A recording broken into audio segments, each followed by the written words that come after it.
En línea con Hernán Lecher, titular del Centro de Economía Política Argentina, Centro de Estudios de Economía Política Argentina. Qué tal, Hernán? ¿Cómo te va? ¿Qué tal, Mariano? ¿Cómo estás? Buenos días. Muy buenos días. ¿Por dónde arrancamos? ¿Por los mercados o por la pobreza? Empecemos por la pobreza, ¿no? Dale. Porque vos podés darnos una muy clara visión sobre los dos temas. ¿Le crees al índice del INDEC de que bajó la pobreza del 52 al 38,1?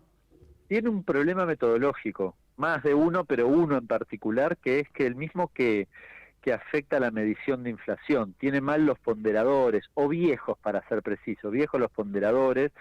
La pobreza se mide extrapolando, se arma una canasta de alimentos, se valoriza, esa es la línea de indigencia, y luego se extrapola la canasta básica total considerando cuántos pesos de no alimentos se gastan por cada peso de alimento. Eso se hace con una encuesta que se llama ENGO, una encuesta de hogares, que en este caso es del 2004-2005, o sea, viejísima. Como esa encuesta usa esos ponderadores viejos, bueno, hace que la línea de pobreza, lo que se llama CBT, te quede más abajo de lo que estaría. ¿Y qué significa esto? Bueno, que cuando yo miro los ingresos, hay más ingresos que me quedan por encima. Claro. Lo digo yo, lo dice Salvia, es decir, aquellos que hemos estudiado pobreza, a ver, voy un poco más allá. Aquel que tiene ganas de estudiarlo, agarra la metodología y encuentra esto que acabo de decir, mucho más expresado, de un documento de 100 páginas, y que lo puede estudiar tranquilo. Pero en Ujú. resumida es esta cuestión, vos sobre todo tuviste un incremento muy sensible en los servicios y el transporte, el INDEC no se da cuenta. Cuando vos medís una cosa que se llama inversa de coeficiente de Engel, que es esta relación entre la canasta básica total y la canasta básica alimentaria, prácticamente no se movió entre el segundo semestre del 24 y el segundo semestre del 23. Pero vos decís, pero pará, si servicios me saltó, transportes me saltó, todo lo no alimentario pegó una disparada fenomenal, bueno, en la medición prácticamente no se notó. Son Ah, solo o dos sea que puntos. no está ponderando el índice de pobreza, el salto en los servicios y en el transporte, por ejemplo. No, no los está ponderando, exacto, no los está ponderando o no los está ponderando correctamente. Para ser preciso, Ujú. va actualizándose por inflación, es decir, ex post, con lo cual Pero no los también pondera ocurría, correctamente. también ocurría esto en el primer semestre del 2024, que fue la cifra que en septiembre del 2024 dio 52,9% de pobreza, ¿no? Ahí tampoco lo ponderaba. Sin embargo, Sí, dio ah, 52,9, ¿no? hay dos cuestiones. Primero, no lo ponderaba, el salto de transporte y, y servicios lo tenés sobre todo en febrero, marzo y abril, es decir, te agarras si querés a la mitad de ese semestre. Claro. Ahora, el sesgo del primer semestre está caracterizado por otra cuestión metodológica para mí secundaria, pero también pero en ese semestre importante, que es que vos estás tomando, entre metodológico y económico, vos Ujú. estás tomando, imagínate vos evaluaste en diciembre, estamos hablando de pobreza por ingresos, es muy sensible a la variación de precios barra ingresos. Entonces, Claro, tomaste la evaluación de diciembre, en alimentos te pegó de inmediato. claro. ¿Por qué? Porque son súper elásticos al tipo de cambio. En cambio, los ingresos tardaron en recuperarse. Y peor aún, el INDEC mide la canasta, supongamos, de hoy, de marzo, pero los ingresos de febrero. Es decir, encima te tomaba un mes de atraso en los ingresos, con lo cual profundizó ese sesgo. Dicho de otro modo, el Sí. 53 era mucho, todos sabíamos que iba a bajar. No tenía mucho sentido que se quedara ahí arriba porque estaba muy atravesado por el impacto inmediato de la devaluación. Exactamente, es cierto. Pero además hay un dato que a ver si a vos te parece que tiene importancia, que yo estaba mirando la ejecución del presupuesto. El único gasto, todos los gastos del presupuesto bajaron, los jubilaciones, planes sociales, transferencias a las provincias, etcétera. Sí. El único gasto que subió más alto es el de la AUH, la Asignación Universal por Hijo, que registró una suba 40%, 40,6% real de 24 al 23, ¿no? Interanual. Y ingresos familiares del 7,6 y prestaciones al PAMI del 33,4. O sea, esos ingresos que van a la base más baja esos gastos que van a la base más baja pegaron un salto, mientras el resto de los gastos, incluso las jubilaciones, el plan potenciar, trabajo que bajó el 60%, bueno, todos los otros gastos bajaron, pero la UH, las asignaciones familiares y las prestaciones al PAMI subieron. ¿Puede tener incidencia esto? Es buena la pregunta porque es llamativo que solo la UH haya tirado o haya logrado este objetivo. Me parece que tiene mucho más que ver con los dos planteos originales que hice que esto solo. De hecho, si vos miras cuando vos miras pobreza por ingresos, estás mirando poder adquisitivo, en definitiva, de un segmento de la población. Bueno, Claro. ¿de qué segmento? Y sí, el que recibe la UH. Bueno, eso está bien, me tiró para arriba. La tarjeta alimentaria, que se dijo mucho, en realidad cuando la mirás interanualmente se movió a la par de la inflación, así que te quedó medio neutral. El salario mínimo, como otra referencia de ingresos, perdió. El RIPTE quedó igual, es decir, otra medición de salario. El salario registrado cayó, las jubilaciones cayeron, es decir, la mayoría de las cosas medio que te tiró para abajo.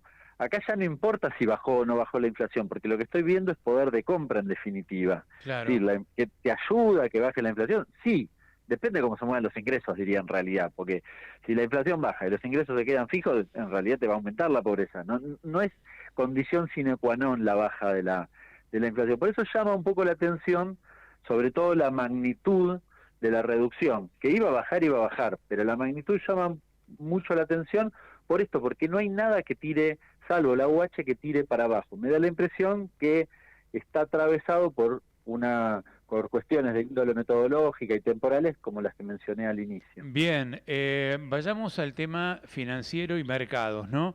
Ayer fue un día negro para los bonos, las acciones y también para los tipos de cambio, ¿no? El tipo de cambio, el blue quedó en 1325, el contado con liqui 1319 y el MEP en 1314. ¿Cómo ves vos que siga la película con las declaraciones de Kristalina Georgieva, que dijo que es razonable un primer tramo de 8.000 millones de dólares? El gobierno aspiraba muchísimo más. Me remito a la entrevista del propio Caputo, la noche anterior, antenoche, dijo en una entrevista, bueno, excepcionalmente te dan hasta 40, nosotros pedimos más, dijo textual, nosotros pedimos más, bueno, le dieron 40. Peor aún, el domingo en la columna de Jorge Liotti, columna que recomiendo, dice que el gobierno fue al jefe del Tesoro de los Estados Unidos a pedirle ayuda para que el acuerdo fuera por 35. Eso es bastante más coherente con muchas de las acciones del gobierno que evidentemente pensaban, supongamos, en un acuerdo de 35, 14 de roleo, de los vencimientos del 26 al 29 y entonces 20.000 millones de dólares frescos. Si uno lo piensa así, dice, la verdad que el gobierno se llevó poco. Y te da la impresión que es bastante poco.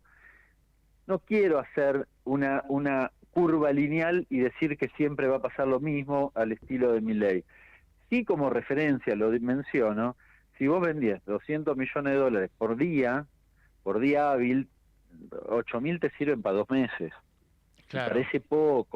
Parece poco, digamos, que vos hagas eso y con eso, sin modificación de la cuestión cambiaria, resuelvas la cuestión. Puede ser que hoy esté un poco más tranquilo porque es la primera vez que finalmente tenemos algo de información más o menos precisa dicho por la UNO del fondo, porque la verdad que cada vez que salía Caputo nadie le creía nada. Y eso es un problema también para la economía. Vos tenés que anclar expectativa. Cada vez que sale Caputo genera más duda. Era un problema. Claro. Pero finalmente hoy puede ser que haya un poco más de tranquilidad porque habló la UNO del Fondo Monetario, que es la que define en definitiva el destino de la Argentina, porque el cheque en blanco fue para el fondo, y dijo esto. Entonces, ahora, ¿es suficiente? Bueno, si hoy el Banco Central o estos días sigue vendiendo, estás en un problema serio, porque ahí ya la cuestión de la apreciación cambiaria, que es lo que yo creo, te presiona mucho más que cualquier otra cosa. Vos recién mencionabas a un economista, no recuerdo el nombre, Di Giorno. pero decía una cosa, Di Giorno, atinada, que es que medio que esto que acabo de decir de los 8.000 millones y los 20 del acuerdo general es lo que el mercado ya había descontado, con lo cual estamos moviéndonos en un escenario donde el mercado descuenta un acuerdo de 20 con un desembolso de 8. Da la Claro, impresión que estábamos viviendo en ese escenario, y con ese escenario no estaba funcionando. claro. Entonces, hoy vos qué sensación tenés para los mercados. ¿El dólar se puede aplacar, puede quedar ahí, puede bajar o puede seguir subiendo y el Banco Central seguir teniendo que vender? No, tal vez hoy el mercado esté un poco más tranquilo, porque vale la pena mencionar que cuando conocimos el dato de Cristalina Georgieva, ayer los mercados habían cerrado, así que es el primer momento del impacto de esa decisión. Ujú. Me da la impresión que puede tener, aplacarlo un poco. Ahora, vos lo que estás teniendo es salida importante de dólares, tenés por delante vencimientos, y dólares no te están ingresando, digamos. El Ujú. Banco Central está en posición vendedora, así que si ese escenario continúa, con independencia de si pueda sostener o no el tipo de cambio paralelo, el esquema cambiario está en un problema serio, y para mi forma de ver, yo me imagino, me imagino no, todavía no conocemos quizás lo más importante, que también el mercado tiene su postura, pero que es lo más importante, que, bueno, de un acuerdo de 20 me das 8, pero ¿y qué haces con la cuestión cambiaria y qué haces con la cuestión monetaria? Y Porque el eso es cepo, importante para la toma de decisiones. Claro, claro. por eso. Claro, Y por el eso cepo, decís, el asunto es que si a lo mejor ya acordaron la cifra global y el adelanto, es que ya acordaron la salida del cepo y ya acordaron la cuestión cambiaria. sí, Ahora está por la verse cuál salida es del el cepo esquema. puede ser en etapas, digo, puede ser en etapas, Ujú. o puede ser toda junta, puede ser un esquema, a ver, pienso en la cuestión cambiaria, puede ser un esquema de bandas, sí, está bien, lo podemos explicar todo lo que sea. Ahora, lo importante es dónde arranca el esquema de bandas. ¿Qué va a ser? ¿Un dólar de 1060, de 1300 o de 1500? Claro, ¿No? exacto, Porque eso es claro. lo importante. Pero si lo pongo en 1500, la banda puede ser más chiquitita. Yo voy a, con ese mismo efecto del salto del tipo de cambio, recorto la demanda.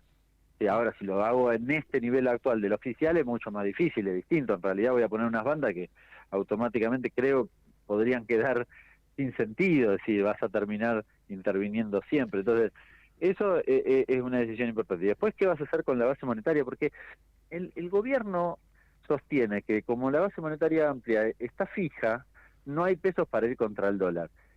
Esto es muy ingenuo, ese análisis. Es Ujú. decir, vos podés tener una corrida igual, tiene que ver con, es más, llevado al extremo, si yo no tuviera pesos, te presiono sobre la tasa de interés y la base monetaria no cambia. Con lo cual, tenés un quilombo importante. Ya, es bastante evidente, me llama la atención un poco el planteo del gobierno de que con una base monetaria amplia fija no vas a, no hay pesos para ir contra el dólar, o tenés todos los pesos respaldados por los dólares y entonces está resuelto. Es raro, tenés un M3 mucho más grande, tenés bonos que pueden desarmarse, es decir, me llama la atención un poco ese Claro, claro. planteo porque no tiene mucho Los actores sentido. que hacen mover el dólar sí tienen pesos en distintas formas, pero los tienen. Últimamente, en el último mes, con todas las incertidumbres, se fueron deshaciendo las colocaciones en pesos que iban siguiendo el carry trade y se dolarizaron. ¿Vos creés que puede haber un proceso reversivo, es decir, que lo que se dolarizó vuelva a las posiciones en pesos para retomar la tasa de interés? Hoy lo que estás viendo me da la impresión es que eh, buena parte del mercado no cree que este tipo de cambio sea sostenible, y están comportándose en ese sentido. Es decir, si Ujú. yo creo que es así, adelanto Impo y atraso Expo. Lo de atraso del Expo medio entre pinzas, ayer salieron los datos de cosecha, liquidación de la cosecha, y es bastante buena, digamos, no estás viendo que el 2025 haya mucha retención de cosecha, así que digamos, ese no sería en principio el argumento, pero sí, o de repente yo tengo una deuda y accedo a los dólares para pagar la deuda porque creo que es un negocio pagarla ahora más barata. Esa es lo que está, me parece, pasando, que es la sensación de que vos vas a tener un salto de tipo cambiario para adelante. Ujú. Si eventualmente se generaliza esa sensación, probablemente tengas un desarme. Lo que pasa es que igual tenés alguna ventaja, a diferencia de la primera etapa de Caputo, acá no tenés inversores no residentes en colocaciones financieras, mayoritariamente, con lo cual no tenés BlackRock yéndose, digamos, a eso me refiero. Claro. Entonces tenés alguna ventaja en ese aspecto, pero bueno, si todos creemos que hay una devaluación por delante, probablemente tengas un escenario aún de mayores tensiones. Hoy, igual, desde enero, desde el 3 de enero hasta hoy, vos tenías 32 y casi 33.000 millones de reservas brutas y cerraste ayer en 25. 25. Bueno, ayer tenía un sesgo particular porque era el último día del mes, pero igual es una caída fenomenal. Claro, bueno, los 8.000 serían para cubrir ese faltante eventualmente, ¿no? O por lo menos equivale a lo que se fue desde enero. La última, y te libero, pues seguramente estás ocupado, pero sé que te interesa mucho el tema. La economía real, ¿crees que puede haber aumento de la actividad este año? Le preguntaron a Caputo en la entrevista del domingo al respecto, en realidad le dijeron, bueno, pero la actividad, Majul le dice, pero la actividad no se está recuperando, le dice, no, diciendo, en realidad sí, dice, y sobre todo en 3 sectores, dice, habla minería, energía y creo que intermediación financiera, no me acuerdo cuál es el tercero que menciona, Ujú. o esos dos. ¿El agro no dijo? Puede ser, si dijo, no recuerdo cuál era el tercero, si dijo el agro en realidad el agro está creciendo por una cuestión interanual o Claro, creció por una cuestión de comparación interanual contra la sequía, así que medio que exacto, claro. no tiene mucho sentido. Ahora, en los otros dos, el agro, si querés, genera 5 o 6% de los puestos de trabajo, pero en los otros dos generan menos del 1% de los puestos de trabajo en la Argentina. Y esos sectores son los que van a traccionar. Lo que vas a tener una atracción de la actividad a nada de empleo. ¿Qué es lo que estás viendo? Vos ves que hay una recuperación en B, efectivamente, de la actividad, pero su composición es distinta al punto original donde arrancaste la B corta. Entonces no se ve acompañada por los puestos de trabajo. Los puestos de trabajo son una L, no son una B. Claro, Por es esta decir, diferente composición. y la minería o la energía, el gas, vaca muerta o los servicios de intermediación financiera no generan digamos, una cadena de valor que derrame sobre las otras cadenas, la indumentaria, la alimenticia, la metalmecánica, o por lo menos muy relativamente, ¿no? No es como la obra No, pública sí. que derrama sobre un montón de pymes, ¿no? No genera eso y además ellas mismas como actividades son poco mano de obra intensiva. Además, O claro, sea, con lo exacto. cual te generan poco puesto de trabajo en su actividad y encima no están demasiado interrelacionadas con la demás, así que no te demandan sobre el resto. Por Claro. eso me parece que vas a un esquema de actividad muy distinto. En parte en la década de los 90 tuviste un escenario de ese tipo. Yo veo esa cuestión. Pero además es medio inevitable, ¿viste? Yo ayer, te pasa con la discusión de actividad, te pasa con la discusión de pobreza. Y uno piensa que el tipo de cambio está artificialmente sostenido, medio que todo también está artificialmente sostenido. Es decir, Claro, la pobreza, si mañana devaluaste 10%, se te disparó un cacho más. claro, Si claro. tiene una porción de eventual, lo digo con precisión, de eventual eh, discrecionalidad o digamos, si querés, temporalidad, si es que eventualmente, insisto, falta el tipo de cambio y lo mismo en la actividad, ¿no? Excelente, Hernán. Bueno, fue brillante, muy claro, muy contundente y pasamos por todos los temas, ¿eh? Te mando un abrazo grande. Abrazo para vos, Mariano. Abrazo grande. Bueno, estábamos ahí con Hernán Lecher, economista del Centro de Estudios Económicos de el Centro de Estudios de Política Económica.